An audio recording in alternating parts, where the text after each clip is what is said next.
Like Patanjali says, we should not manifest siddhis, which is the powers that come on the way to enlightenment. But the power manifestation that Swamiji is introducing is the powers that come after achieving that space of Paramashiva. Now, as Paramashiva's incarnation, Swamiji has initiated all of us also to be able to do it. Very fundamentally, like I said, it's from the space of Paramashiva that these manifest. We have the length, breadth, and depth dimensions, which is what we perceive as a regular matter, all of them bound by time. We have that reflection of consciousness in the space dimension, the prana, that soul, individual soul within our body, which is Paramashiva. Swamiji gives it such a beautiful description, the part of you that remembers you, but which you never have to remember. That part of you which is from there, when you touch that, Swamiji says the only way to access it is through your will persistence.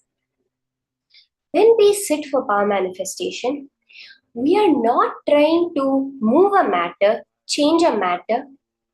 We are manifesting Paramashiva in us.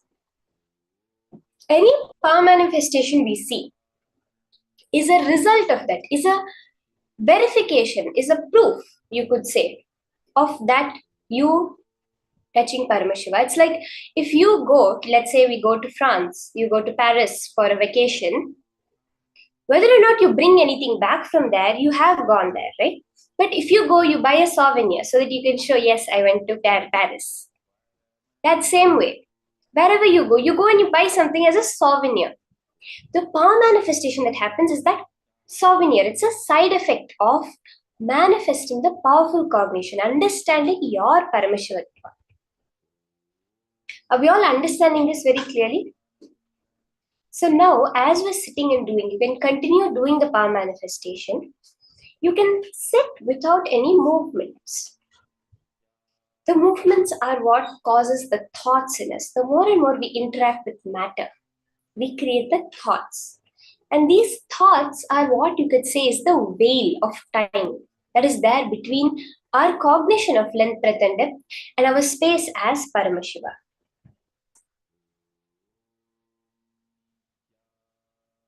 So now, as you're sitting, just intensely connect to Swamiji. Let whatever you can cognize as your awareness, your mind, your being, your life, let it all be focused on becoming Swamiji. Swamiji is that manifestation of us, our super consciousness who has come to remind us that we are super consciousness. Sit as Swamiji, as Paramashiva, as any of your Ishtadevata. That powerful blessings we just got from Swamiji, manifest that. All these power manifestations are directly related, directly proportional to your real life. When we did the Mahima power, when the size increased of an object by 1 centimeter, it reflects as you knowing that you have the ability to increase the money in your bank. When you do now doing the power of anima, that reduction of 1 centimeter in the size gives you that possibility. Yes, I know I can reduce the amount of loans I have. I can remove, I can make it disappear itself. That is how we should approach power manifestation. So as you're all sitting, understand it's the powerful cognition. When your shift happens, we play so many powerful cognitions given by Swamiji. When that shift happens, yes, I am Paramashiva. Swamiji says a regular human being can hold it up to 12 seconds. If we hold it even for 21 seconds, that click, that wow, when you suddenly see a huge mountain, for that few milliseconds, microseconds, your brain is completely blank. We say it's awe-inspiring. You're speechless. That is when you're touching Paramashiva. When the red screen first opens and you see Swamiji, you have no words to describe it. If you're able to hold that space for just 21 seconds, you go beyond the space of returning, you are enlightened. For power manifestation, Swamiji says 9 seconds being able to hold it is enough. And Swamiji says we all have the possibility to easily hold it for 12 seconds. The moments where we get intuitions, the moments where we have a feeling about something and it really turns out to be true, all of that is the power manifestation.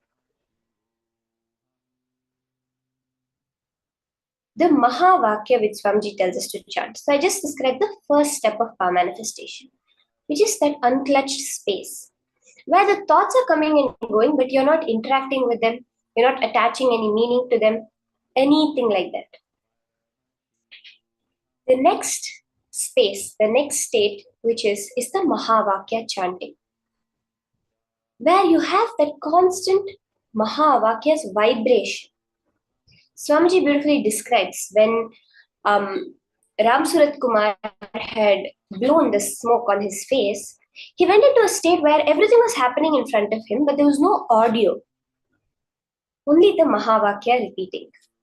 That Mahā Vakya repeating, it's that sound, that vibration which has the possibility, that capability to suck up any other chatter happening, whether it's the inner chatter or the outside sounds. It is the vibration that increases your frequency to that of Paramaśiva. Swamiji says, wherever the Mahavakya is chanted, I am physically there. So chant the Mahavakya intensely.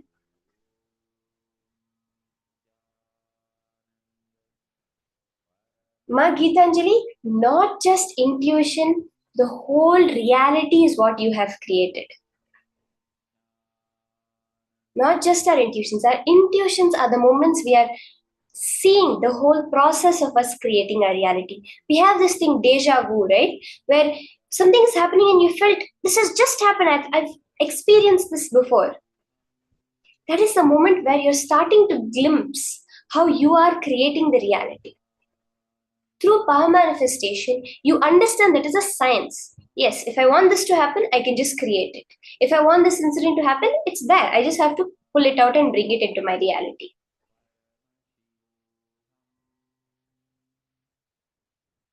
So you can keep the object and literally forget that there's an object. See, you make a will. Your will has so much power. Now your reality is being created only because of your will. Whether you're seeing me talk, whether you're having Paramashiva's darshan, Swamiji's darshan, you're seeing the Pattabhishekam of Sundareshwara, or you're having some kids running around, you're having someone calling you, your boss calling you, all of that is your manifestation. That is all created from your will only. When you make the will now to change a small size of a small object, it will happen. You have to now establish yourself on Paramashiva. Not constantly going back, oh, is it changed? Has it not changed? No. The space we want to manifest Paramashiva. Whatever comes out there as a manifestation is just a verification of that. It's just a byproduct of that. So sit and continue doing the power manifestation, intensely chanting the Mahavakya.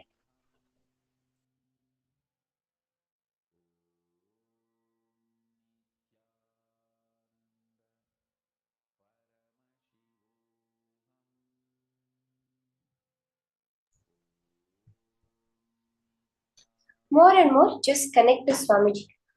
Hold that form in your inner space. Sit as Swamiji, not as a visualization. Keep him as you itself sitting there. Swamiji's jatas, the crown. You are sitting as Swamiji. You have that huge crown. You are dressed. You are sitting in that space of eternal oneness with Paramashiva.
for you to fall into Samadhi.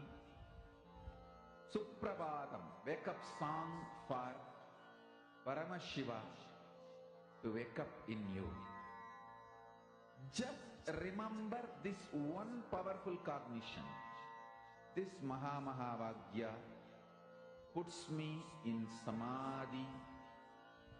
This is spiritual lullaby for Samadhi. And Suprabhatam, wake up song for Paramashiva in me. For Paramashiva to manifest. With this one spiritual powerful cognition, chant this Mahā Vagya.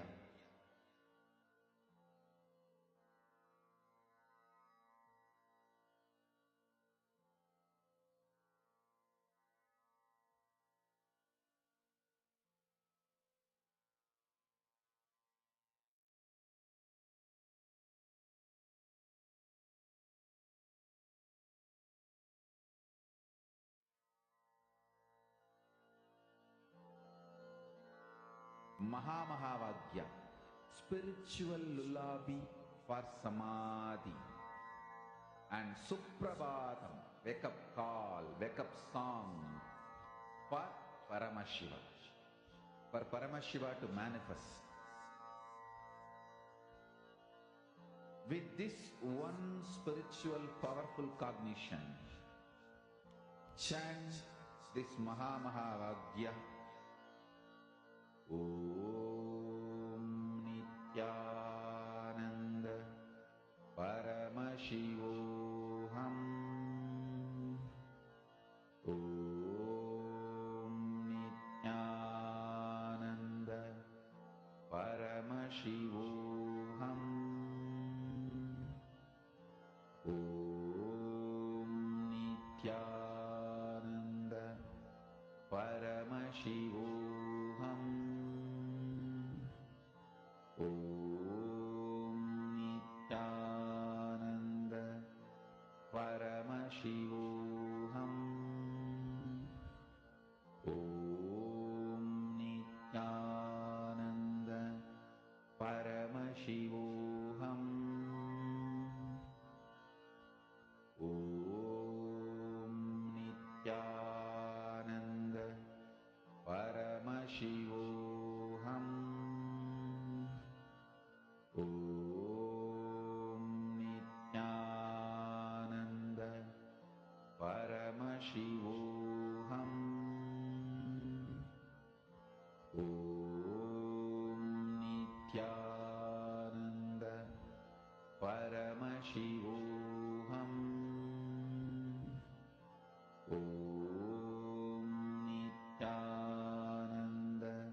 slowly relax.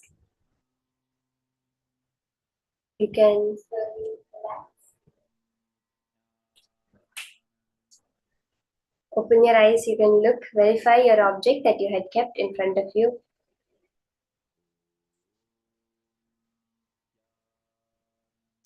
Check back whatever changes have happened in the objects that you had kept. The color, the size that has changed, anything like that. Whatever it is, you can measure it. More than that, share how you were able to experience yourself as Swamiji. How much were you able to connect to Paramashiva? What is that experience that you had? The next session is a very, very exciting session. This is such a beautiful technique, truth that Swamiji has revealed, which is so simple to do, but so powerful. That is practicing the presence of God. At every moment, how you can bring Paramashiva's presence over there. Let's now listen to these truths from Swamiji himself.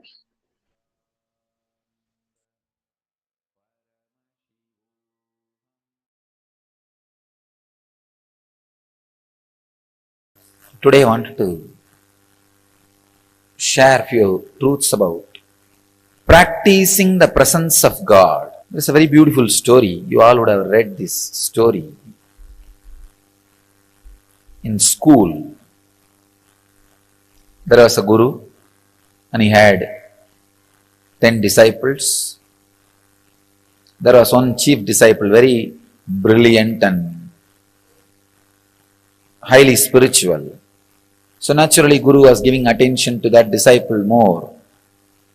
So the jealous started among other disciples. So all the other disciples wanted to defame, abuse, disrespect this chief disciple who was getting too much of master's attention. Somehow they wanted to move him out of master's attention. Master also observed. He observes everything, even though you think he sits with closed eyes.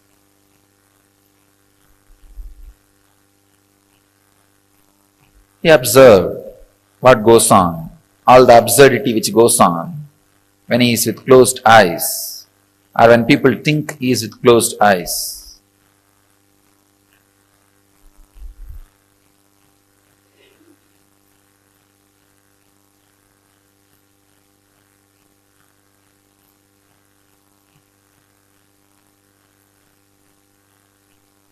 One day he wanted to tell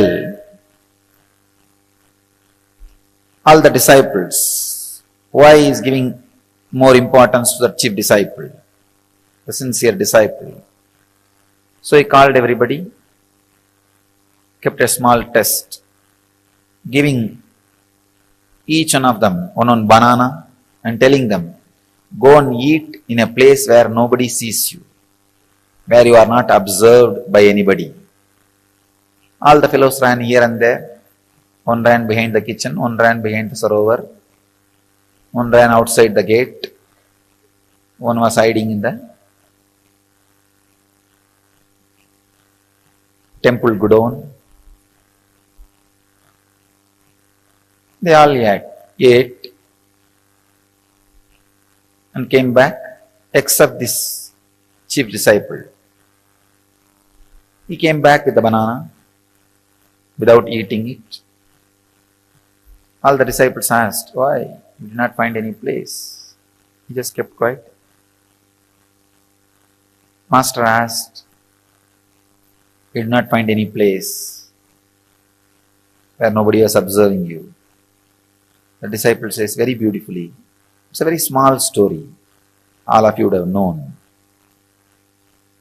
Master, I am not able to find any place where God is not observing me, where God is not seeing me. I feel everywhere His presence. This story was known to all of you as a knowledge. Unfortunately, it did not become wisdom.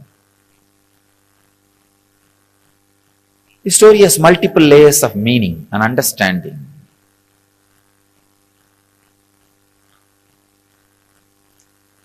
First thing, there is no shortcut for spirituality. There is no shortcut for enlightenment. There is no technique for enlightenment.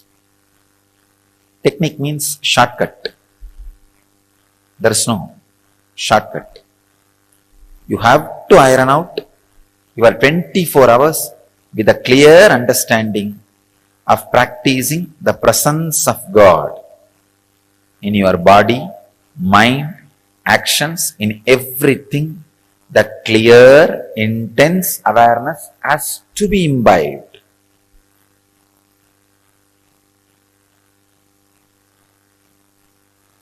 Second thing, whatever you experience as God,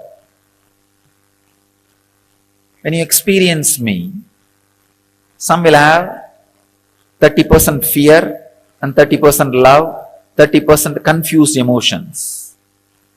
Some will have maybe 50% fear, 40% confused emotions. Some will have 100% fear. Some will have 100% love, no fear. Different ways you will be experiencing the Guru. Whatever you experience as Guru, that's what your experience as God. You have no other experience.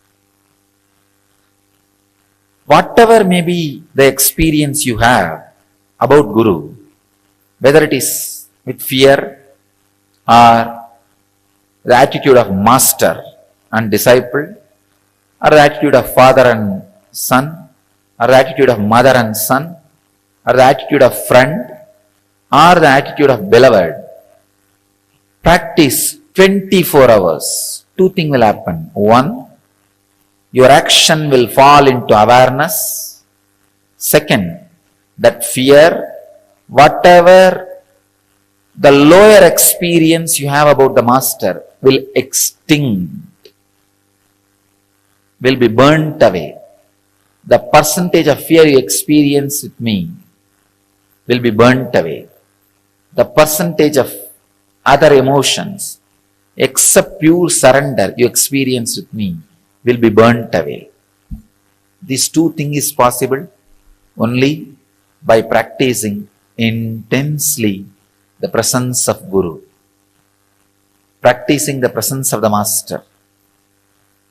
When you sit in your office, think, this place is owned by Swamiji. How Swamiji will maintain this office? When you sit and talk to people, if Swamiji is here physically, how will I talk? When you do Guru Puja, when I am here physically, just remember, if he is sitting with open eyes, how I will do?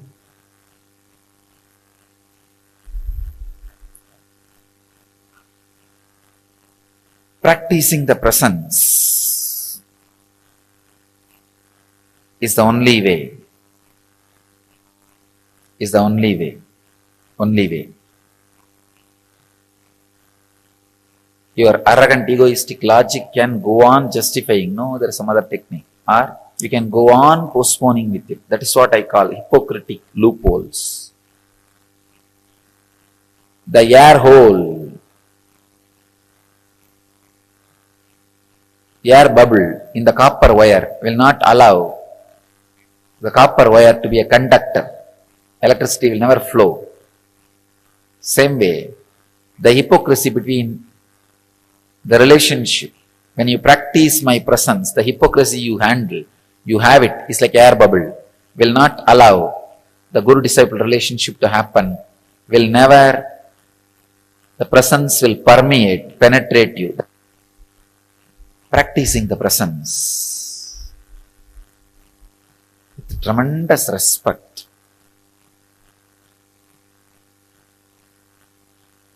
is the only way. That is the only way.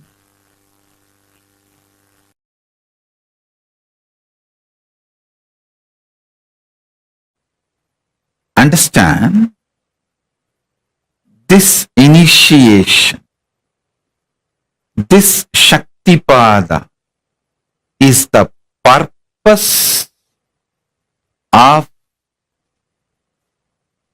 my existence, to give you this Shaktipada only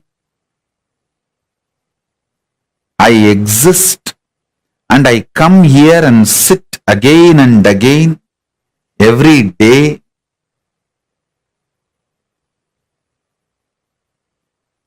This is the reason I am alive and I reveal myself to all of you.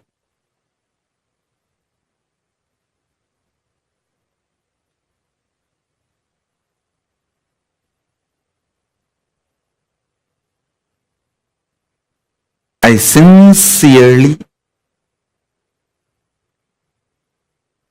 bless all of you as living manifestation of Paramashiva, as Paramashiva.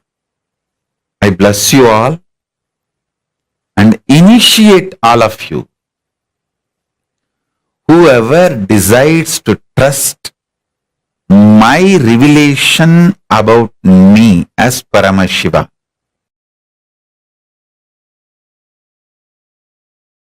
I tell you, once this happened, Arunagiri Ishvara was supposed to give me an initiation. He told me that it's a ritualistic initiation, so prepare formally. Means I'll have to get one fruit and one betel leaf and one fruit means banana, one betel leaf, betel nut. And in those days the dakshina will be that 4 annas. 4 anna is I think 25 paise. You have to keep some coin for that 4 anna. And you will have to get one towel, means a piece of cloth. These are supposed to be offered as a dakshina. So he told me, prepare everything and come with all that.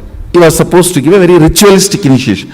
One beautiful thing, that one thing with Arunagiri Ishvara I have seen, even though he transmits all the experiences, everything, left and right, he will never miss performing something which need to be done ritually to educate me, to teach me a lesson. So I will do the same for all of you.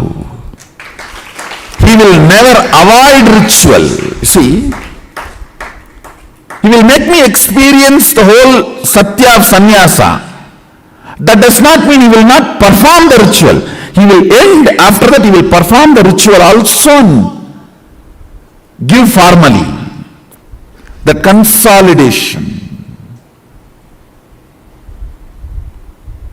So one day he told me that prepare everything and come. The whole thing will cost maybe less than 1 rupee.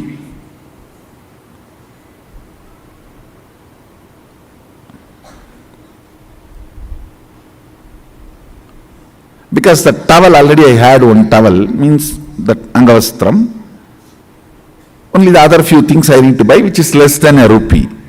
With including that 4 anna I am supposed to give as dakshina, whole thing will cost only less than whole thing will be 1 rupee.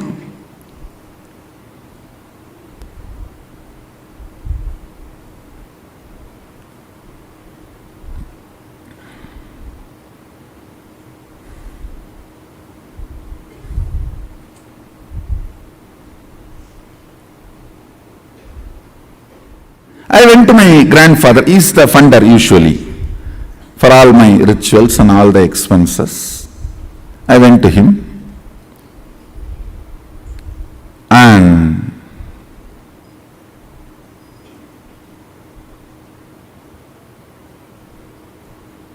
I still remember that the steel table and that side he was sitting in a chair, and usually kids when they go and sit on, that is my bar, that jumping bar, in that I will put my hand down and try to jump 3-4 times, tata, tata, to get his attention, and he will say, Enada, Samir Vantya, means what Swami you have come.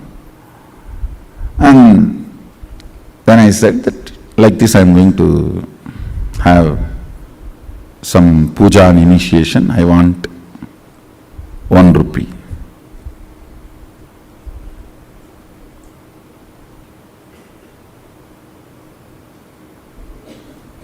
he will not usually handle the cash, so he will look at the cashier will be just sitting next to him. He will look at him, and in the eyes itself they have a signal how much to give and all that. And by now I had already studied the signal. If he just shows through the eye, only what I ask will be given. If he shows with a little smile also, then little more than what I ask will be given. All that signal now I studied. And if you stand on the table and jump few more time and nacharchify, in the Tamil it is nacharchify means nagging, little nagging. Tata, innuvanu Tata, Tata, innuvanu Tata. Means if you stand and nag, nacharchify, you will get one more coin or two more coin. And he told me that by the time before sunset, come. Before the sun sets, I am supposed to go to Aranirigishwara, so he has to do the rituals and give. I know now sun is going to set. I need to run. But I was standing there nacharchifying.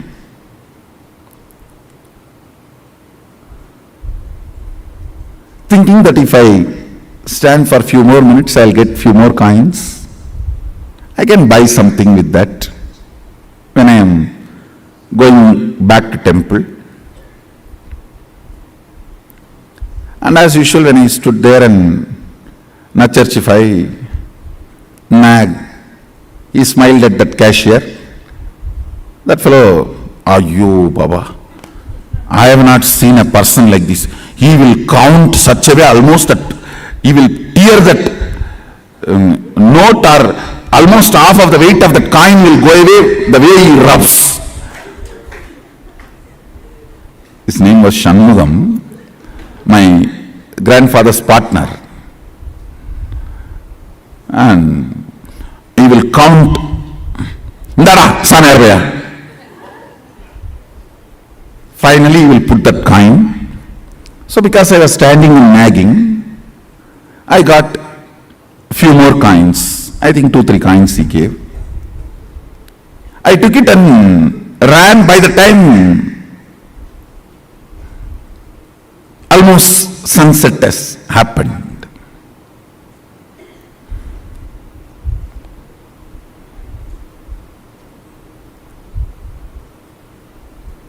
By the time I ran to him with all the things, almost sunset has happened, and listen now is the real thing. Whenever I go to Aranirigishwara, first thing, a wide, broad smile, and he will stretch his leg for me to touch his feet. That's the way he will welcome me, receive me. Vada. He will stretch his leg with a wide smile. That is the way he will always receive. And I will run and touch his feet. That day, he did not stretch his feet. Smile was not, I will not say there was no smile, but I know it was a limited expression. And he did not stretch his leg. That's it. I know. Underlying slight but very strong message for me.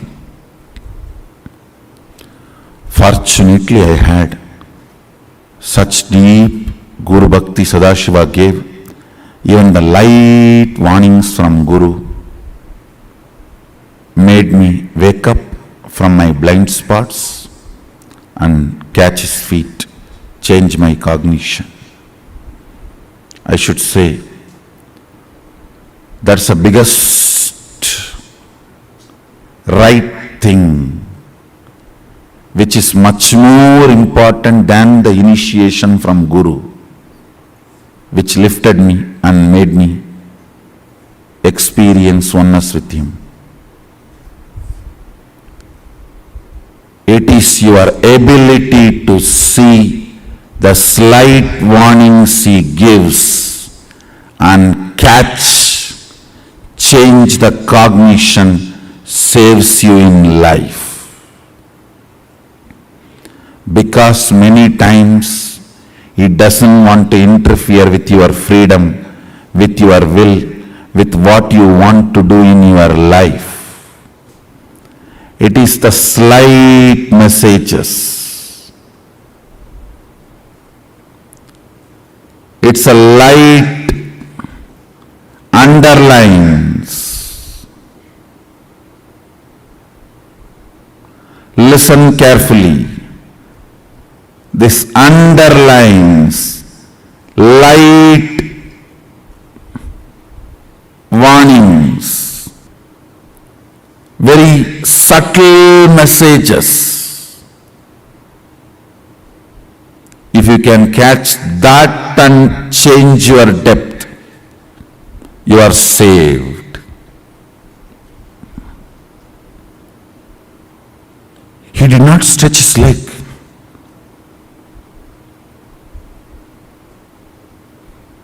That is enough to shake me. I ran and just held his feet and said, Swami, mannichirunga late ayiruchi. Tappu pannitane. Means forgive me. God delayed. I made a mistake. He said in Tamil very beautifully,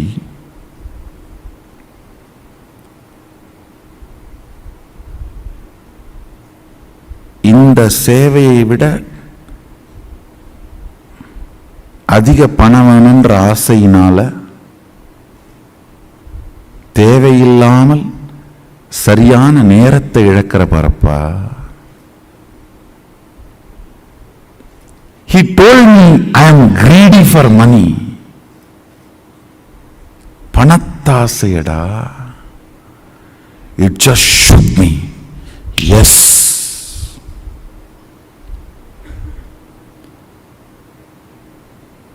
Because for initiation, I'll try to repeat the whole conversation. See, for initiation I need only 1 rupee. I don't need to be standing there and nagging my grandfather for few more coins.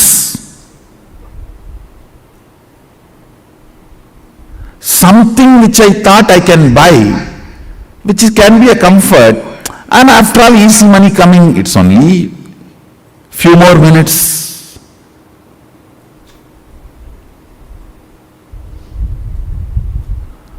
That casualness,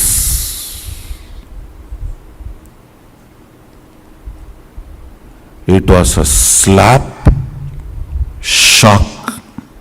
I just woke up. Oh God, just these few coins.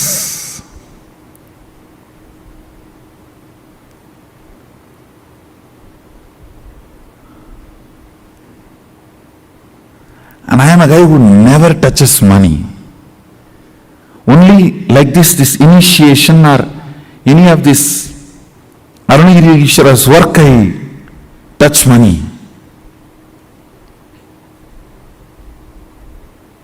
This kind. And I remember, I collapsed completely inside. Fortunately, decided to choose the Guru, Arunagiri Ishwara, and dropped that remaining coins which was in my hand at his feet. Over. Never ever, even the casual greed. Over. Not even because it is coming effortlessly, why not? No.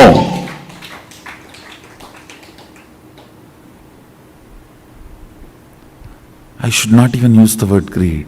Even that casualness, if it is there, we can buy something. Even that cannot keep me away from my Guru.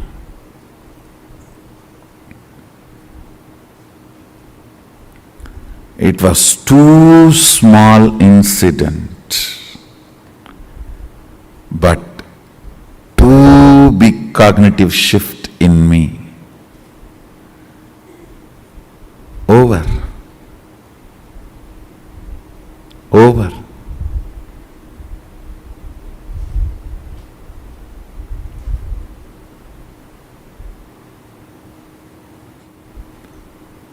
There are some messages which you cannot directly tell. If you directly tell, it will look like, oh, am I wrong? Is it wrong? You will get into defense. Then you cannot be taught. The cognitive shift will not happen. I can only underline. Even a casual desire for little money should not keep you away from Guru. I can only underline. I cannot directly give you. If I give this statement directly to you, you may get into defense. Then transformation becomes painful, difficult.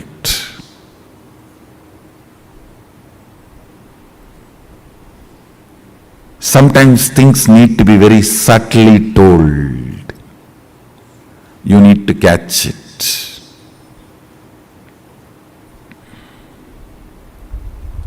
You need to catch it. Only if you catch the subtle messages given by Guru, your cognition will be consolidated. Your cognition will be consolidated.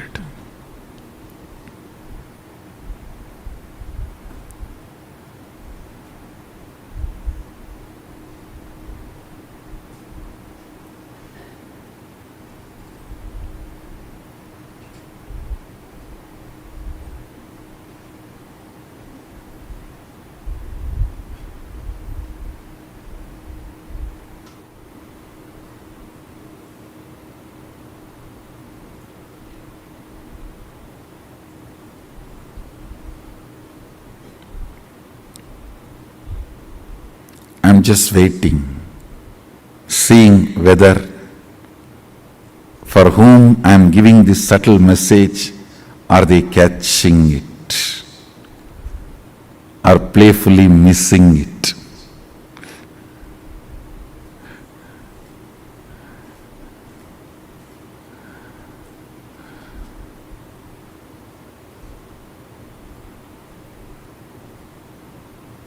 There are some who cannot be recovered. They are doomed. When I say the name, you are doomed. You can't be recovered. You are going to be drowning. So as an evidence, I am leaving this name. You are not going to save yourself. Only when you are not going to save yourself, I tell your name. If you are going to save yourself, I don't tell your name. I only send a message. And see whether you are going to catch it or going to be playing, missing it. If I tell your name, be very clear. Don't take this as good sign.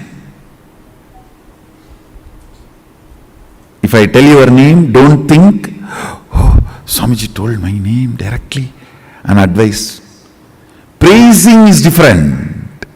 Sometimes I tell your name and praise, that is different. During the advice, if I tell your name, be very clear. I am leaving the evidence for the future to tell, even after Swamiji told he did not listen.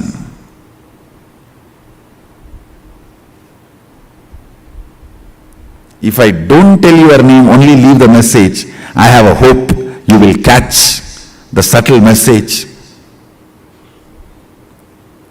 and consolidate.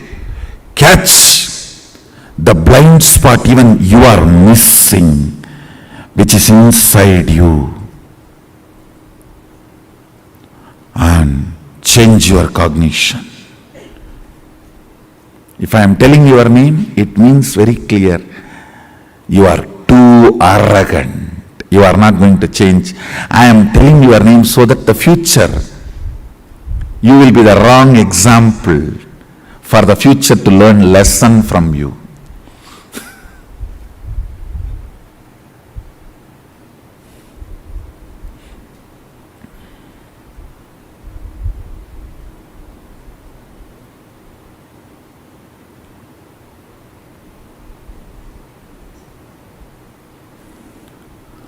Cognitions matter. Cognitions matter. Cognitions matter.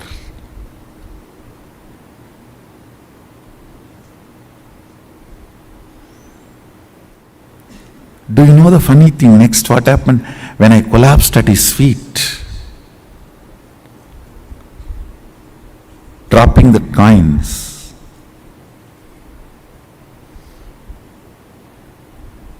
I know at his feet, my whole cognition changed.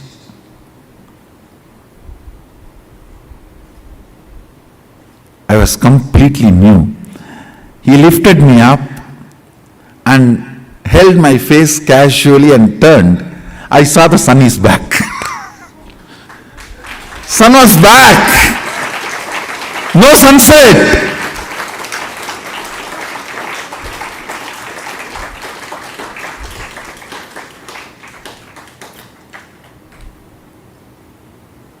He smiled and said, getting sun back is much easy for me than teaching you with the subtle message. This was more difficult. The moment you become defensive with Guru, it is spiritual suicide. You are done. Nothing can be done after that. Sometimes if Guru tells directly, you get into defensive with Guru. Over. Bye.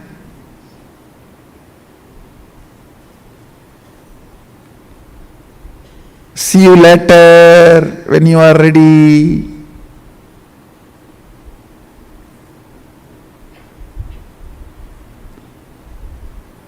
Understand?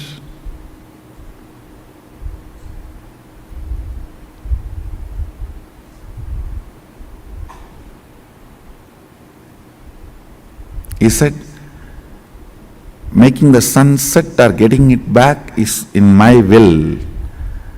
But you deciding to cognize my side or other side is your will. So I need to play here more subtly than there.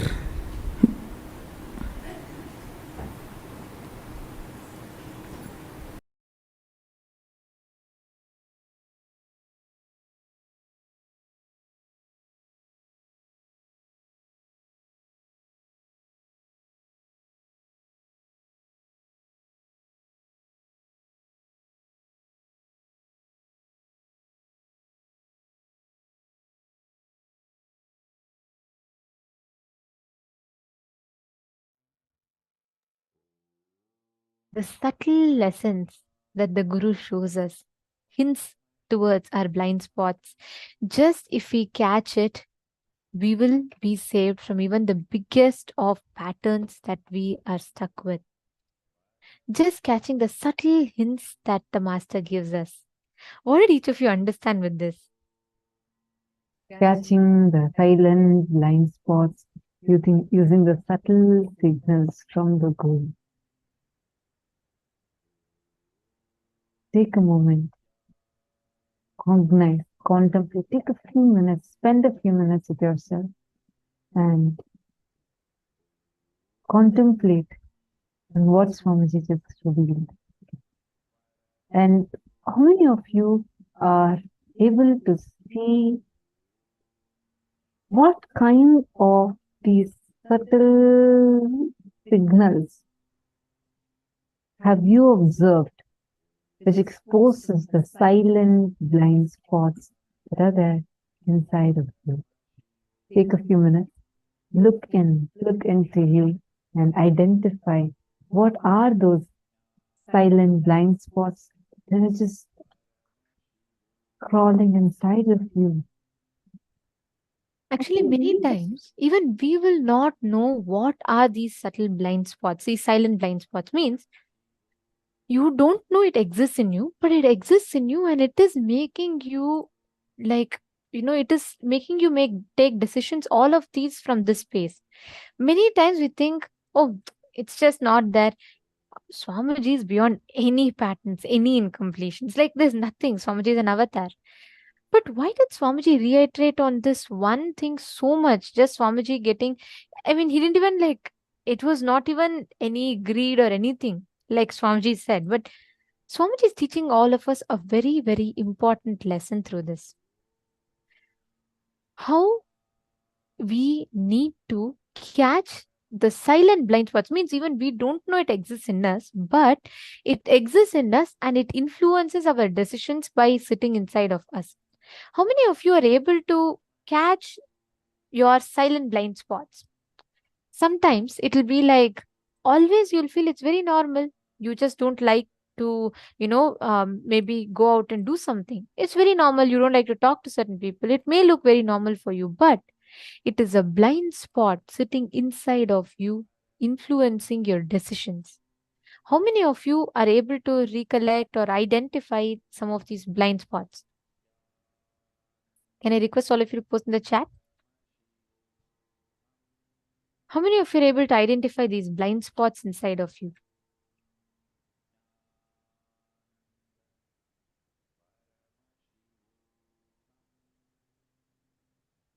Please understand, these silent blind spots that we have sitting inside of us, these are the root cause of delusions in our life.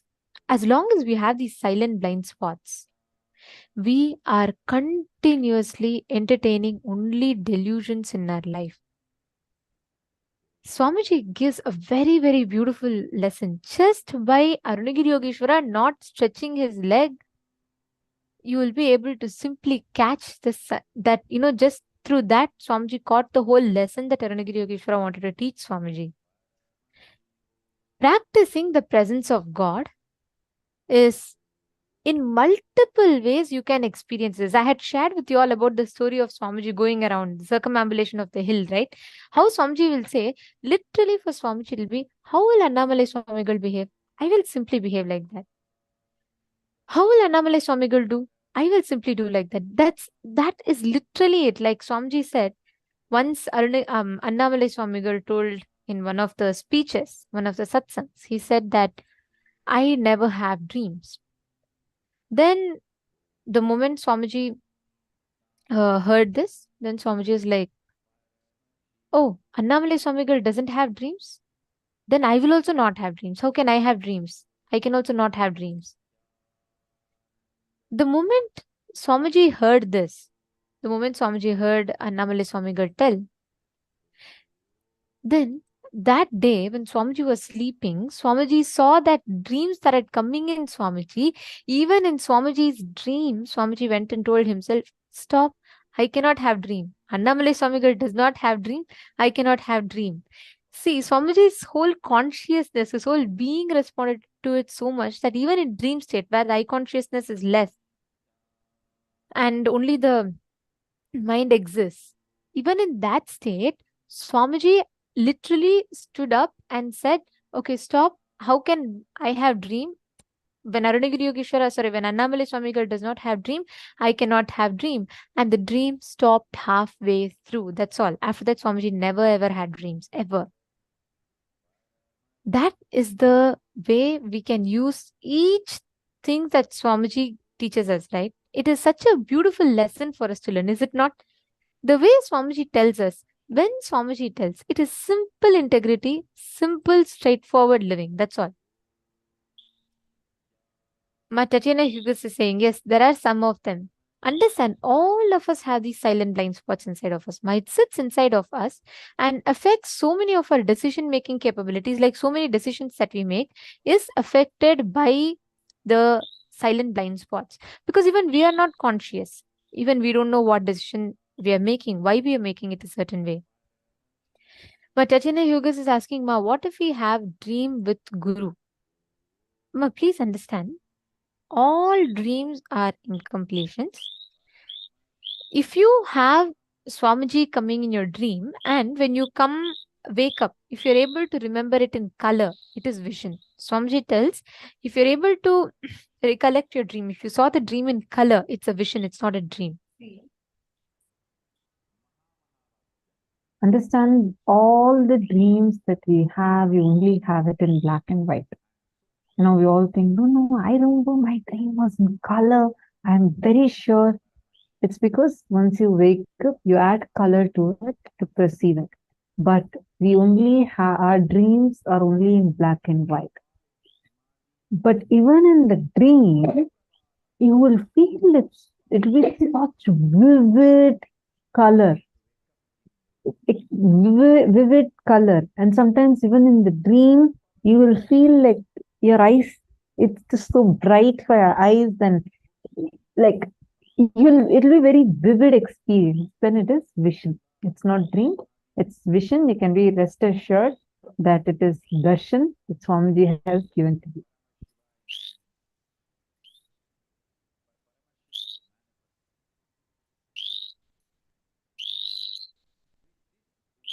Suma, now all of us need to do just one thing. We all need to look back and catch those blind spots inside of us. And secondly, choose the way how you are going to practice the presence of God. It could be anything. You can just say, how will Swamiji respond? If Swamiji is here, will I do this? Each of us have so many different ways through which you can have that practicing the presence of God. Just keeping Atmalinga, feeding the Atmalinga, living with Atmalinga will make you so friendly, complete inside of you. Every time, whenever you need any decision making, any crisis you are in, just do this simple thing. It will give you so much of a courage and strength. Pen down just 5 aspects of your life where you're going to be working with this technique. Where Swamiji tells, how will Arunagiri Yogeshwara behave? How will Annamalai Swamigal behave? I will do the same way. How will he get angry? No. Will he get afraid? No. Then I'll also not get afraid. Here we have a living avatar with us. All we need to do is just that. How will Swamiji behave? Will Swamiji ever get irritated? Will Swamiji ever get afraid? Of course not. Then I will also not get afraid. Just pen down 5 aspects of your life where you want to apply this truth. Just 5. Please take a few minutes and pen down.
Yes. Now we're going to be entering into the power of remote vision. So the first 2 rounds we did the Ashtamahashaktis. Now we're going to be doing the power of remote vision. Every cognition that Swamiji gives us, apply that in your power manifestation also. The 5 aspects that we said we'll apply it also in the power manifestation. How will Swamiji tackle? If Swamiji said you have to remote view now, Swamiji sits for a remote vision. How will Swamiji behave? How will Swamiji respond to that? The same way we are all going to respond to it. This power of remote vision is literally that, remote vision. You'll be able to view a remote place, sitting wherever you are without the aid of any external objects or technology. Just through the power of your third eye, you will be able to remote view. You'll be able to see any place in this entire universe. Yes, planets, stars, or else some garden somewhere, some remote village in the corner of South India. You'll be able to scan it all through the power of remote vision. So how many of you are excited for this power? See, there are so many various powers that Swamiji has given us for each and every manifestation. See, each and every power can manifest in your daily life in so many ways. This power of remote vision, actually one of the most powerful applications of it, which we saw during the time, was being able to find lost items. Where it'd be so casual. Someone would come and say, oh, I just misplaced my phone this afternoon. The last time I saw it was on my bed. Could you just scan and tell me where it is? And we'll say, oh, it's still there right next to your bed. It's fallen onto your suitcase and a towel has been kept on top of it. Therefore, that you're not able to find it, go and look, it'll be there. And the person will go look and find it. Something as simple as this, as to, there was a scan which happened where someone came and said that, for a few years back, I lost a box of jewelry. We think it was stolen. Can you scan and tell me where it was? And they said, no, ma, it's under your bed and it's completely covered in cobwebs. You have not cleaned under your bed for a long time and it's there. And they go and search and they exactly find it over there. That is the extent of this power of remote vision. For a start, we'll be starting with any known places, anything which we can verify immediately. So you will be having a certain place to scan and you will be scanning that. Let's take a quick look at what are the pramanas. What does Paramashiva say about this power of remote vision?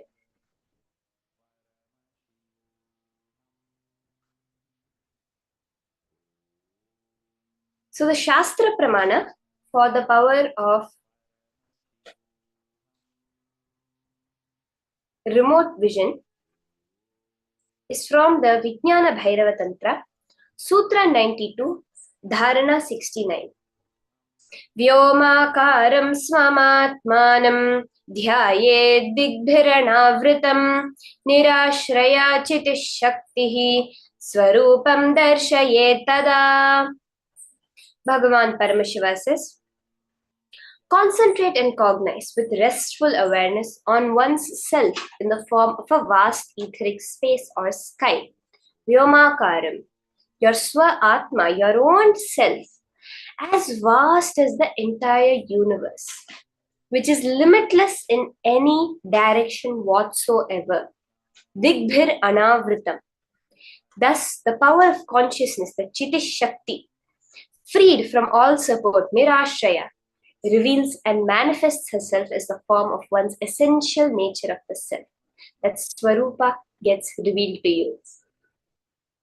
When you just decide to understand that with your cognition, you decide that, yes, I am vast, I am limitless, then any knowledge, any place in the universe is revealed to you.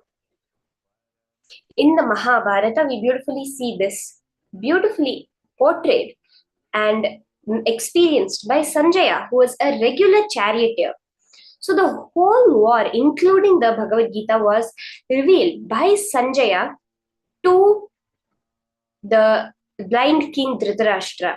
So by the Guru, by Rishi Vedavyasa, Sanjaya is initiated into the power of the remote vision, and sitting inside the palace, he's able to narrate in complete detail, including what's happening in the minds of the people that are on the war field to the king.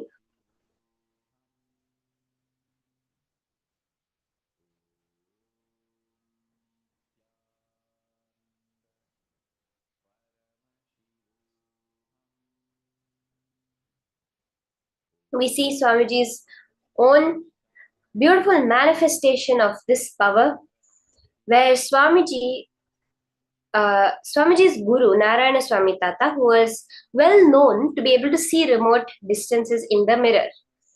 So one day a senior police officer came to Narayana Swami Tata, including till today, Narayana Swami Tata's picture is there in the police department. So they came to ask Narayana Swami Tata that we were looking for a thief for the last week or so, we're not able to find him. Could you please help? And this was a regular occurrence. But then Narayana Swami Tata did something different this time. He told Swamiji, you scan. He told the young Supreme Pontiff of Hinduism, he told Swamiji, you scan it and tell. Not only did Swamiji scan the whereabouts, he showed the whereabouts of that thief to the police officer. And exactly as Swamiji had revealed, the police officer was able to catch and find that thief. Now, all of us are also going to manifest exactly this power manifestation. So, you're going to connect to a partner in this first round. Can I request all the participants to start with connecting to a partner? Either you can connect to someone who's there on your own, on your place. If you're watching us live on YouTube or on Facebook, you can connect to any friends, family, any beings who are there around you to do this power manifestation. And if you're inside the Zooms, you can connect to the other participants who are there. So let's all connect to a partner for this round of manifestation.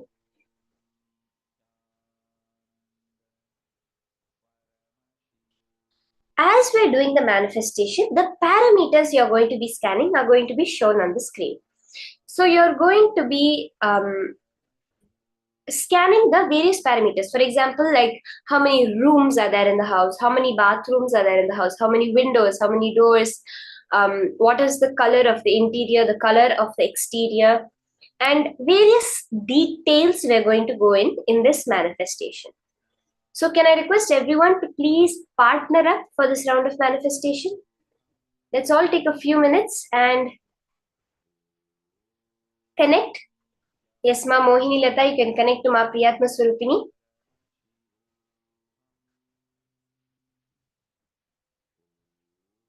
Let's all connect to our partners. We're going to do this with a partner, this whole manifestation.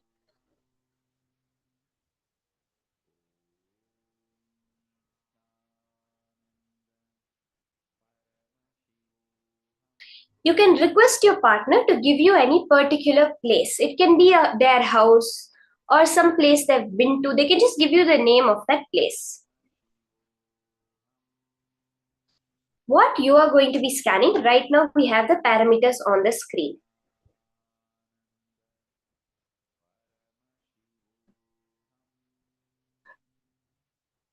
You're going to be scanning the number of bedrooms, number of bathrooms, whether it's furnished, unfurnished, semi-furnished, what's the layout of the living room, the wall material, the colors, type of furnitures,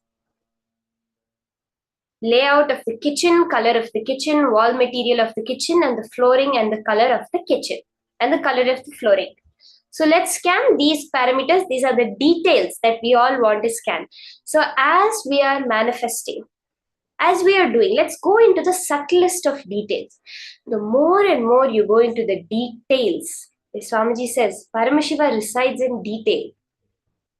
When you go into that details and reveal, you'll see how that confidence that yes, Paramashiva is manifesting happens in you. You're literally able to see the colors, the material. We had an incident where a Nityananda Yogam participant was scanning, was able to see the make of the table that was printed on the right hand corner underneath in tiny font. He was able to scan the make of the table. That is the level to which the whole power manifestation will go. Yes, I see more people partnering up.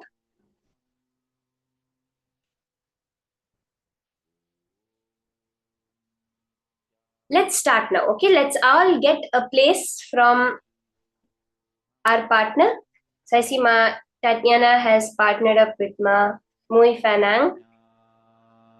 Anyone else left? You can partner up and get a particular place from your partner. You can ask your partner to give you any place, like their house or my office.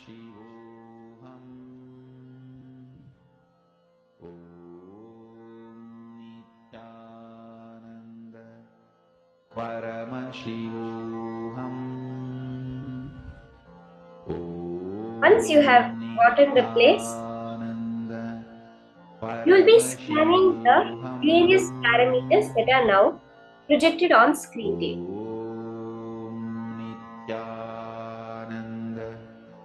Maybe we can start with scanning our partner's house. So you can scan your partner's house where they are living. Scan the number of bedrooms in their house, number of bathrooms in their house. How is the status? Is it furnished? What the layout of the living room is? Meaning where the sofa is, where the TV is, where the table is. What material is the wall? Is it a wooden wall? Is it a cement wall? What color is the wall? Is it blue, green, white, black? And the type of furniture.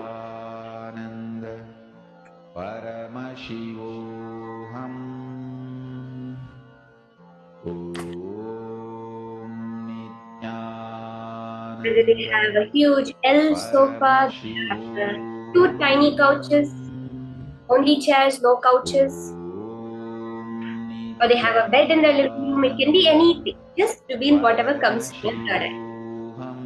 Then you can move to the kitchen, the layout where the sink, where the stove, the counter space, where are the cupboards, what the color is, what the wall is made out. It's a tiled wall, or is it cement, is it wooden, and the flooring, the color of the flooring. Let's all start chant Mahavakya.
Paramashivoham. Om Nityananda Paramashivoham. Om Nityananda Paramashivoham. Om Nityananda Paramashivoham. Om Nityananda Paramashivoham. Om Nityananda Paramashivoham. Om Nityananda Paramashivoham.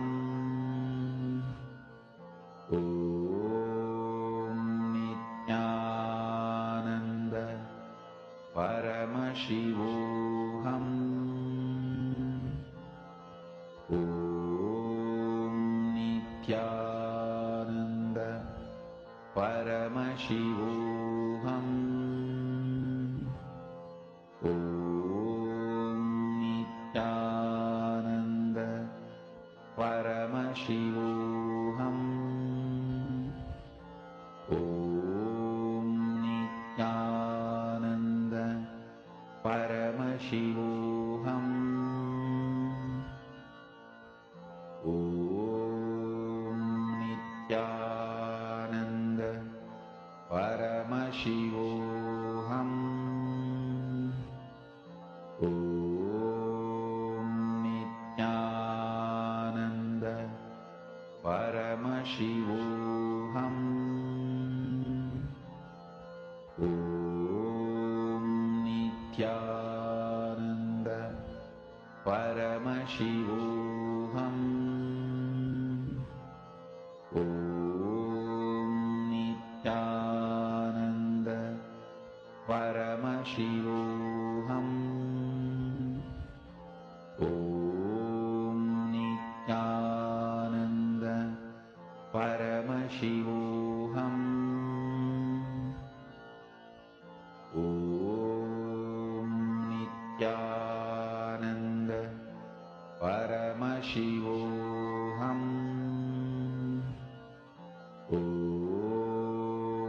As you're doing the manifestation, you can start sharing with your partner also what you're hearing in your third eye. Just directly, you can just tell your partner, this is what I'm seeing, it's what Paramashiva is showing me. Again and again, establishing yourself that on Paramashiva is manifesting. I am not doing anything over here. Only Paramashiva who is manifesting. Whatever comes, whatever he tells me, he will be liberated and authentic towards revealing that. That's all. Nityananda Paramashivoham. Om Nityananda Paramashivoham. Om Nityananda Paramashivoham. Om Nityananda Paramashivoham. Om Nityananda Paramashivoham. Om Nityananda Paramashivoham. Om Nityananda Paramashivoham. Om Nityananda Paramashivoham. Om Nityananda Paramashivoham.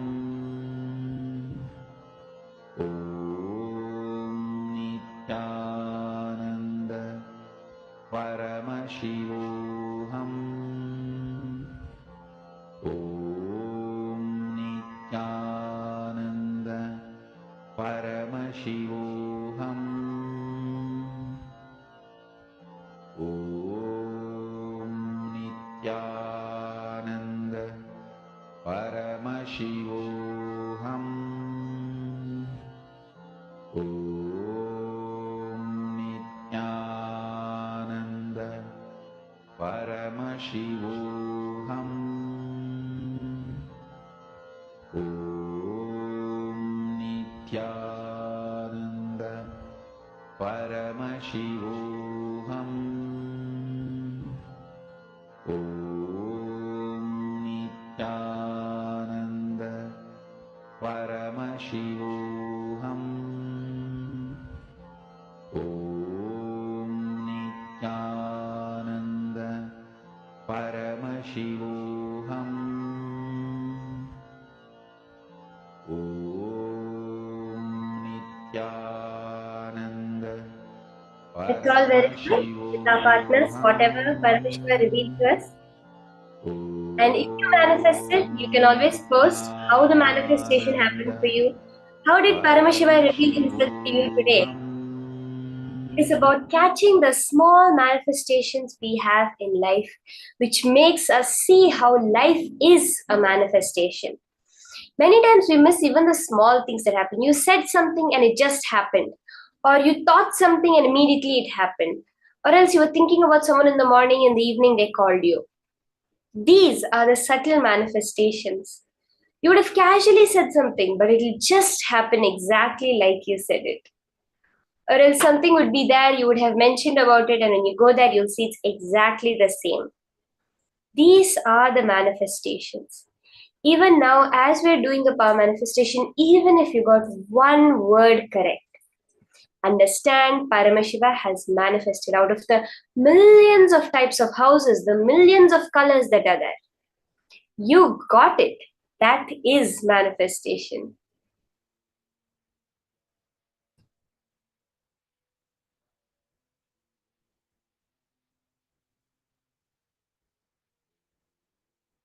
So let's all post. How did Paramashiva manifest in you today? How did it happen? You can post that. Throughout the day, we're going to be quickly doing different powers that we covered throughout the whole program so that we can keep it engaged, alive, and manifesting Paramashiva in all the ways possible.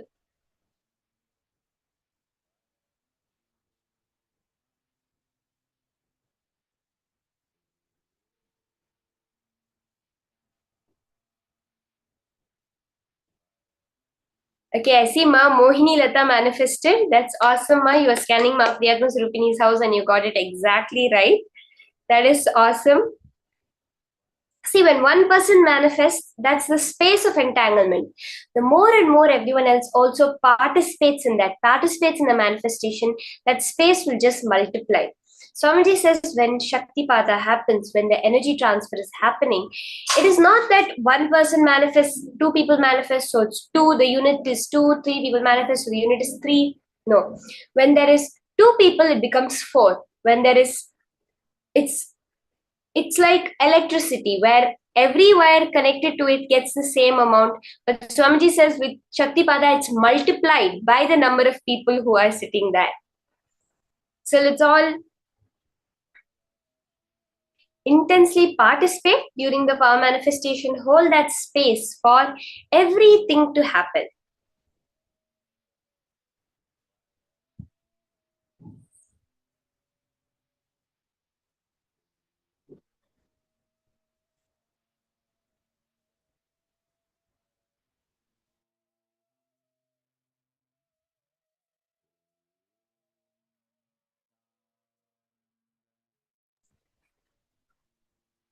Now, we're going to be entering into the next powerful session from Swamiji. Today's whole day is so much just melting in that connection with Paramashiva, knowing that Paramashiva himself has come down as your Guru. The next session is Guru Bhakti. What exactly is Guru Bhakti and what is it exactly? Like, all of us have Guru Bhakti. How did it manifest in our life and what is it manifesting in the future as our life? Let us now listen to these powerful cognitions from Swamiji himself.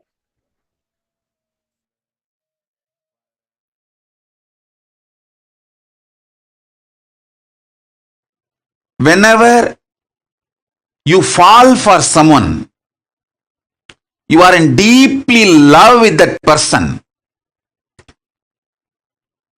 The human being, the person for whom you fall for, you are in love. That person takes you for granted. You feel the other person for whom you have fallen is not loving you so much as you feel for him or her. Listen. Whenever you fall for someone, you always feel the other person for whom you have fallen. That person takes you for granted, and that person does not love you, have feelings to the same level you have. Sometimes this is the way you feel, sometimes this is truth also. With ordinary human beings, this is the way love is acted, reacted, given, received, reciprocated. This is the way the love flows with ordinary human beings. With the divine, with Paramashiva, the logic of love is totally different. Listen. When you love me, when you fall for me, first thing, I raise you. Second, I shower life energy in you. When I shower life energy in you, your consciousness is the most superior asset, wealth, property for you and for the world. Listen carefully.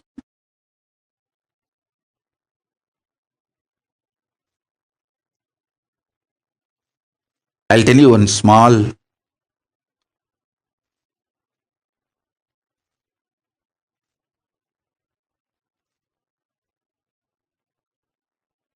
very sweet, intimate happened between me and my Guru Arunagiri Yogeshwara. I carried food for him one day, and he was eating. Few food parts fell from his mouth with his saliva by mistake when he was eating with the hand. I just took that. He thought I am cleaning it up and I may throw it away, but I did not throw it away. I just put it in my mouth. Prasada. The Guru Uchishtam. Guru Prasada. He smiled at me.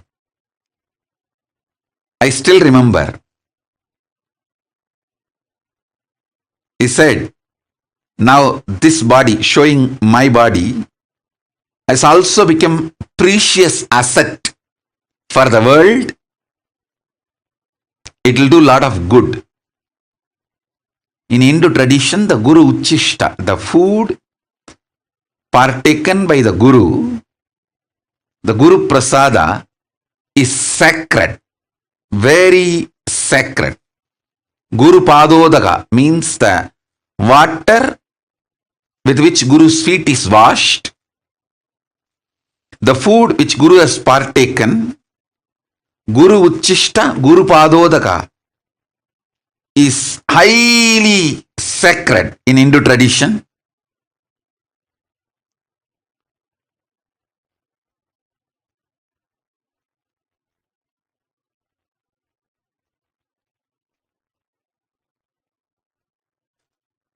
He said, just that little uchishta which I took, the power of that, he said that his very biomemory, bioenergy is passed on, and that will start flowering in this body now.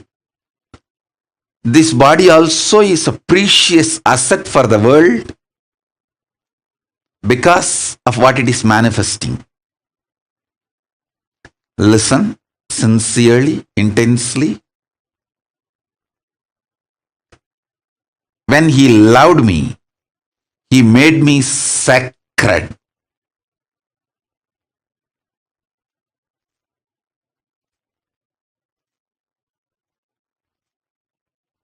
When I fell for him, he raised me and he made me sacred by showering his love on me. Listen.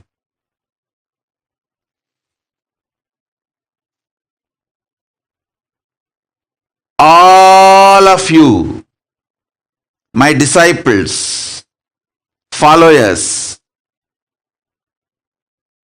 whom I initiated, all of you have received the greatest, best uchishta, that is mantra, the Mahavagya, which I used most in my life, is the Mahavagya. The mantra, if you have received, you received the best, greatest uchishta from me.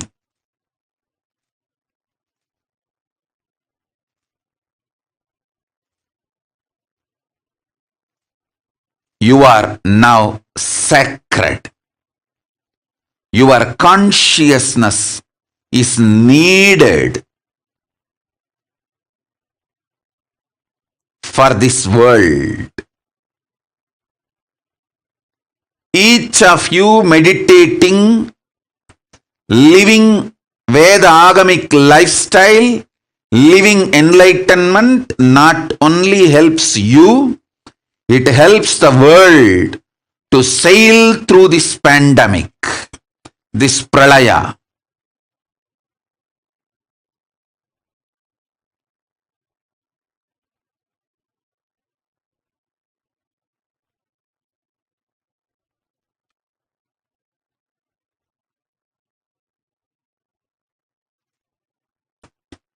So when I fell for my Guru, he raised me and showered his love on me and made me sacred.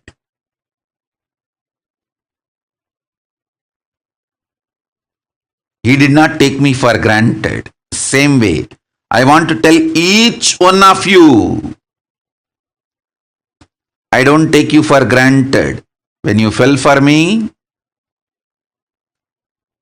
I shower my love on you, and I don't take you for granted. I make you sacred. Understand? Sometimes I may not be giving attention, but never ever feel I take you for granted. I don't take you for granted. Sometimes if I give you attention, you become more conscious and spiritually awakened. Then I shower you with my attention. Sometimes when I give attention, you try to use me like a crutch. Hang on.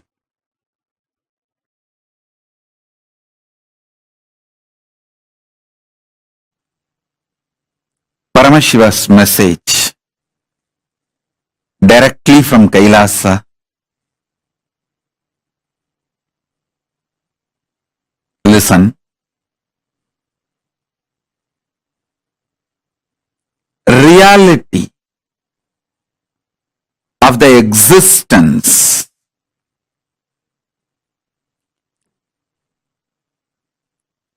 manifests as consciousness in you, as Paramashiva in Brahmanda, in macrocosm.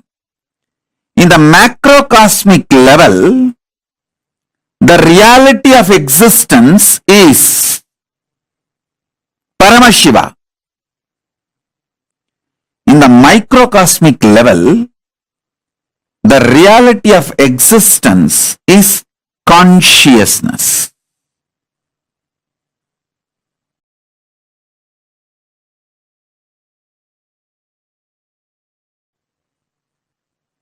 Listen intensely.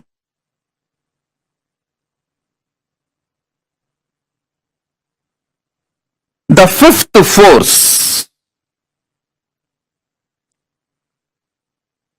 consciousness, just by understanding the fifth force, consciousness, the initiation can happen in you. Understand? There are some things, once you learn, there is no question of forgetting or going back to the state of ignorance. For example, swimming. Once you learn swimming and start swimming, even 25 years you did not swim, but by mistake, accidentally you fall into the water, simply your body will start swimming. So there is no question of going back to ignorance.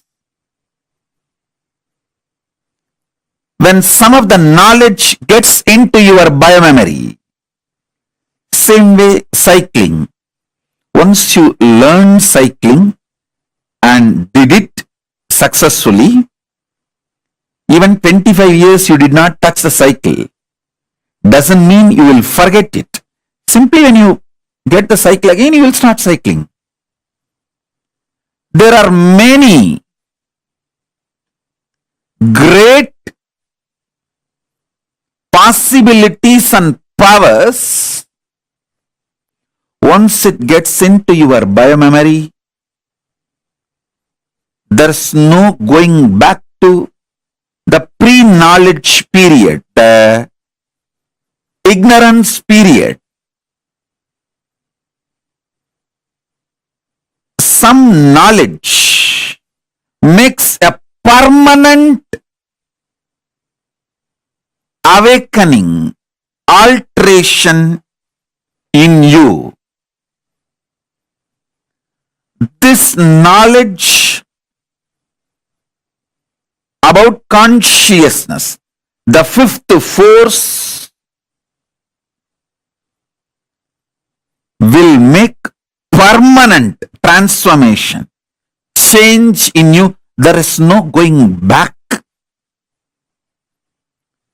to the space of ignorance or pre-knowledge zone. Once you receive this knowledge, there is no going back to pre-knowledge time or ignorance period. Listen.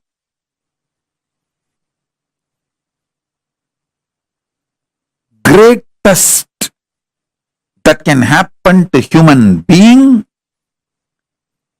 is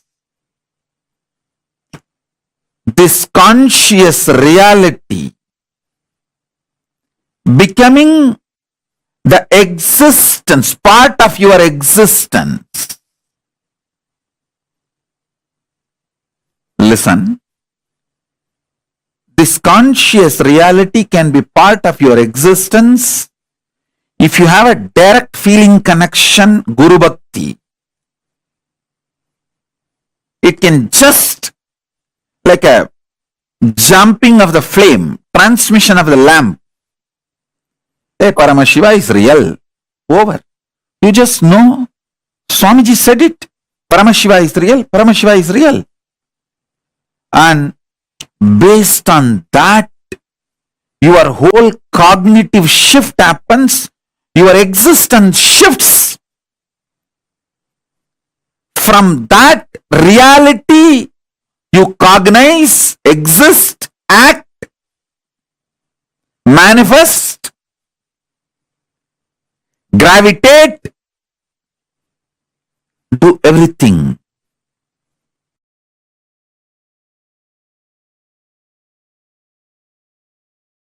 Smaranat mukti.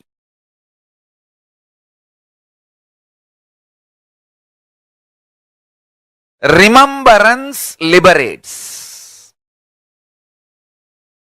Understand? I was seeing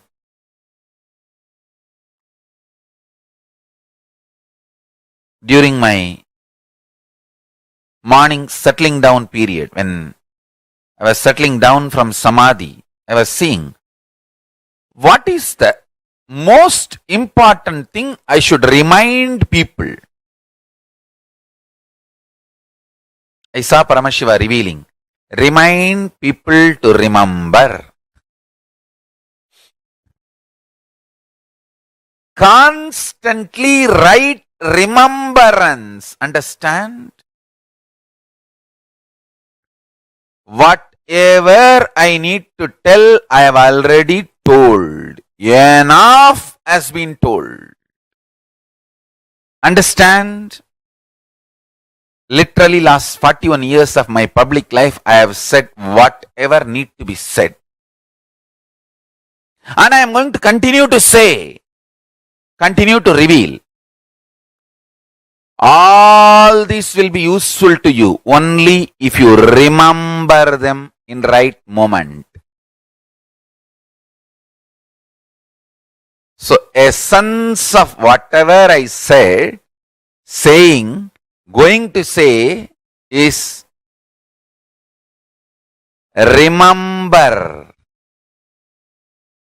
the right powerful cognition in right moment.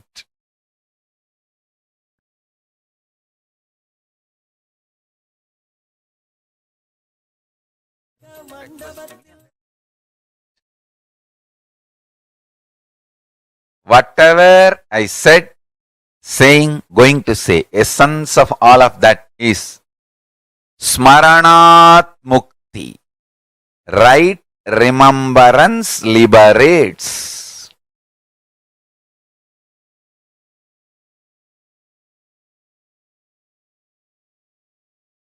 I can see clearly how beautifully, systematically my life evolved.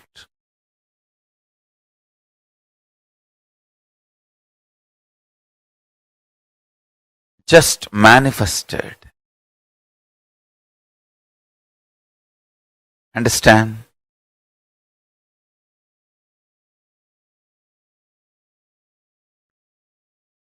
When you remember the right powerful cognitions in right time, immediately liberation.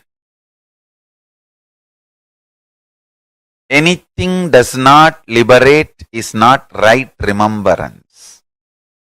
Anywhere the right remembrance happens, immediate liberation. Listen.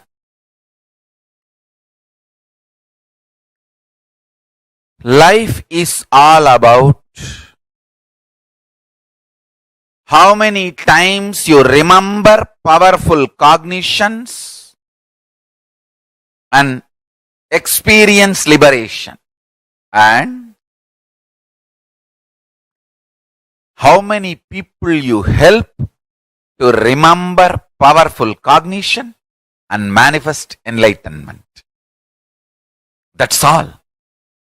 That's all. Understand? The more and more people you support to get powerful cognitions, the more and more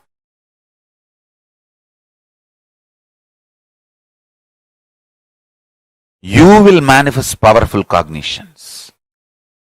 Paramashiva says, when you make one person have Sivadiksha, whatever japa he does, the punya he gets and the same punya you also get.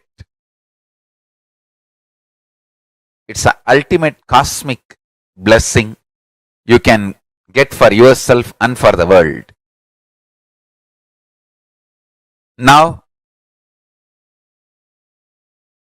remember this one powerful cognition, Smaranat Mukti. Remembrance liberates. Remembering right cognitions at right time liberates, empowers, enlightens.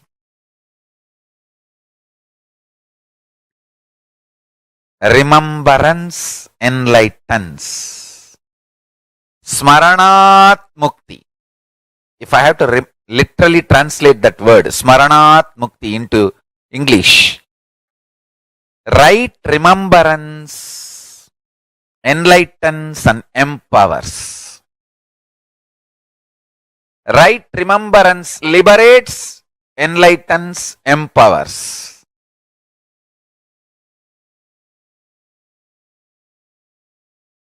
Smaranat Mukti Arunachalam.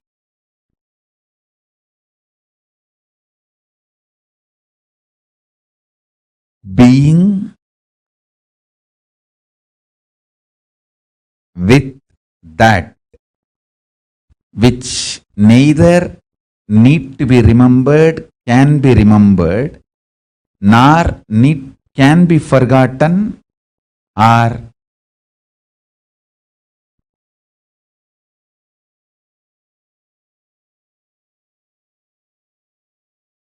forcibly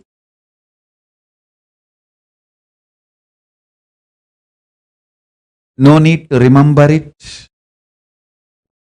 Anyway, you can't forget it. Being in that space is Arunachala Smaranam. Now I'll initiate all of you. Whatever I received from my Guru Parampara, I'll transmit that to all of you. Listen.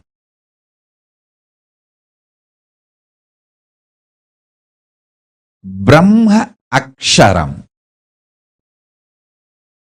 Mahā Aksharam. It means just the 3 dot in Tamil letter, 3 dot. It's called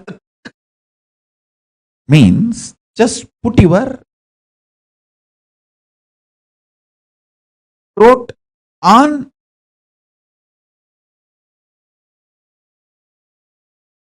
your upper palate.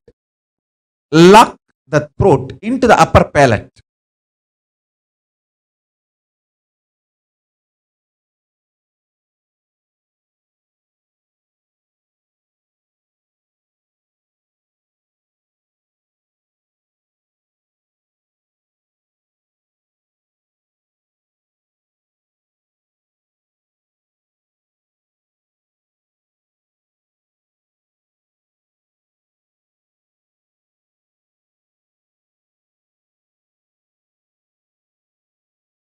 Listen. Listen sincerely. I'll repeat. Brahma Aksharam. The Mahā Aksharam. Ultimate mantra. Truth. This is what I received on this Yoga Pattabhishekam day. I am giving you that to all of you.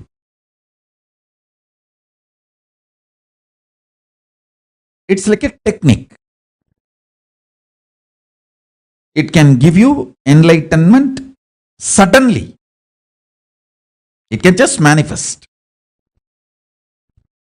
See, first understand, there is something which does not need to be remembered in you, which is there as you, which remembers everything. See, in all of us, there is something which you don't need to remember. That only remembers everything. Whether you are sleeping or you are in waking state or you are in dreaming state, any state, there is something which is in you which remembers everything, and you don't need to remember that. That which is in you, which does not need to be remembered, but which remembers everything, is Arunachala. Listen. All of us have something in us which does not need to be remembered. That only remembers everything and everyone.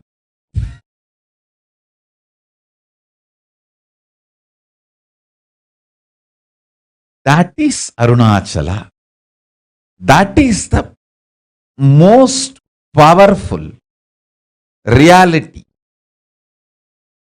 Remembering which does not need to be remembered or cannot be remembered, which remembers everything.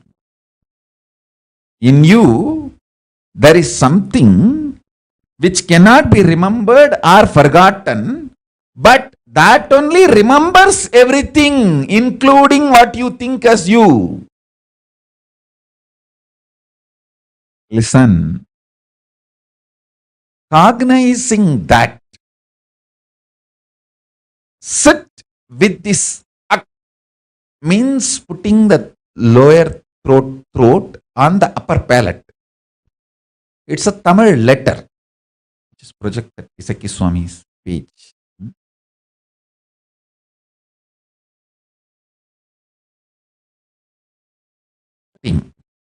Listen, I am projecting the page where my Guru has written in his own hand the Isaki Swamigal. Of course, he left the body before this day. He initiated much earlier. Even though Kuppammal did the Yoga Pattabhishekam on this day, the initiation was done much earlier. But this was the initiation. Listen.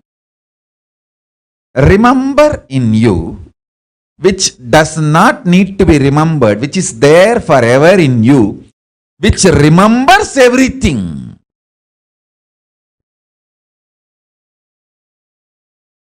In you there is something which you don't need to remember, you can't forget, which remembers everything.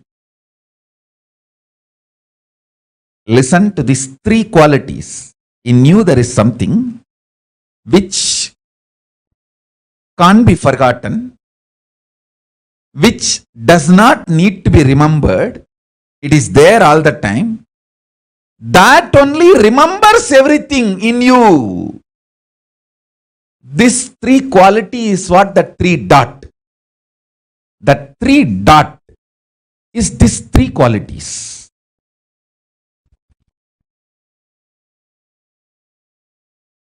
This is the Brahma Akshara, Mahā Akshara. Remember this three quality. There is something in me which does not need to be remembered, which is there all the time, which cannot be forgotten, which is there all the time. Whether I am sleeping or deep sleep or dream, it is there. That's why when I wake up, I just know I slept well. So even through the sleep, that is there alive.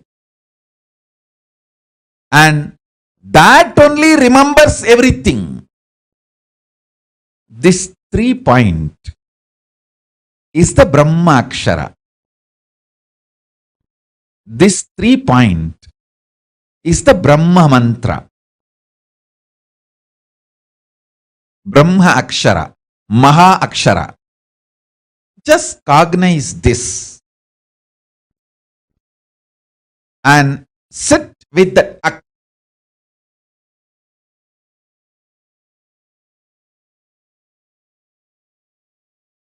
This is Arunachala Smaranam. Just by Smarana Mukti, liberation. It is a very simple but very clear initiation. All those were done. I'll give you now the essence. Listen carefully. Number 1. Brahma Dhyanam means being in that ultimate Parabrahma, Paramashiva, Parandama, which is the ultimate. Paramam, Paramatma, Paramashakti. All these words you can use. That Paramam, ultimate. Being in that Paramam, that is called Brahma Dhyanam. Brahma Aksharam, the syllable which puts you in that space. Mahā Aksharam, Brahma Aksharam. That Brahma Aksharam is this 3 dot. You can see in my own Guru's handwriting, Brahma Dhyanam, that word in Tamil it is written, and 3 dot. That 3 dot is the Brahma Akshara, ultimate mantra, which puts you in Samadhi immediately. And now I will give you precise cognition. This 3 dot means, understand, there is something in you which you don't need to remember. It is there 24 hours. When you are waking state, when you are in dream state, when you are in deep sleep state, it is there. Even during deep sleep it is there. That is why after sleep when you come out you say, I slept so well. So it is there. You don't need to remember it. And you can't forget it. It is there. Which you don't need to remember, which you can't forget, and that only remembers everything. These 3 qualities put together, there is something in you. That is Arunachala. That is Paramatma. That is Paramashiva. That is Parabrahma. That is Parandama. That is Paramashakti. That is Paramaguru. And that is Paramatma.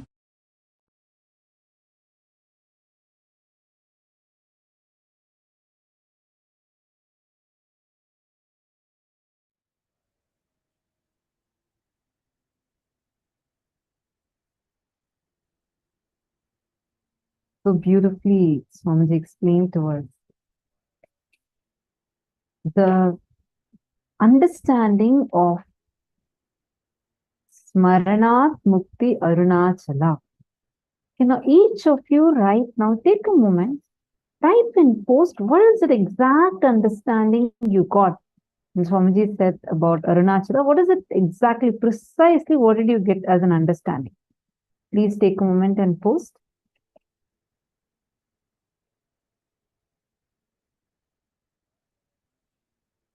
What is that exact thing you understood? What is it? Arunachala. What is that? What did Swamiji explain as who is Arunachala? How Arunachala exists in each one of us? What is that component of us? Very powerfully, Swamiji gave us like 3 states for us to identify it. 3 powerful cognitions Swamiji gave us. I request all of you to take a moment and post.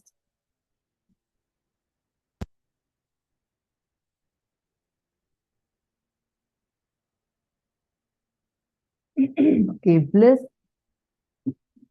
Ma Kalyani is asking, Ma, just tell me how to unclutch. Sure, Ma Kalyani. Sorry, did you get the answer or are you still here? I see it's a message from earlier. Come on, all of you take a moment and share. What did you understand as just Arunachala being inside of you? What a powerful way Swamiji explained. Smaranat Mukti Arunachala. That which resides in you, which is there in you, even without your effort, like you don't even need to remember it. That remembers you. That is Arunachala. It exists and it remembers everything that's happening in your life. That component of you is Arunachala.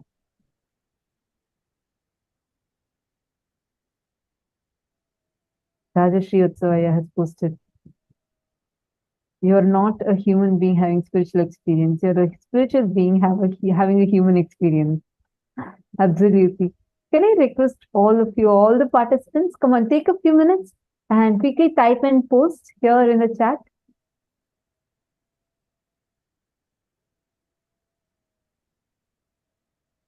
Nityanandam, Jeronimusaya, Taikizang, Govindanaya, Ashokaminaya. Can I request all of you take a moment and please post in the chat, what did you understand as Arunachala?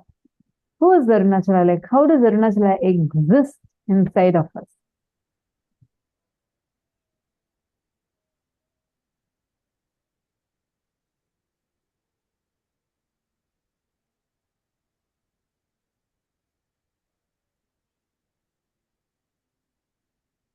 Each of these truths are actually empowering us so much. If you cognize the essence of what Swamiji said, whether it is practicing the presence of God or whether it is putting yourself in right remembrance. Actually, when I was listening to this, I was remembering one of the participants' questions yesterday.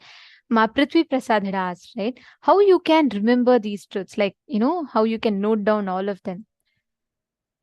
Please understand, Ma, when you are listening, the Smaranat Mukti, just by remembering these cognitions, they get embedded into your biomemory.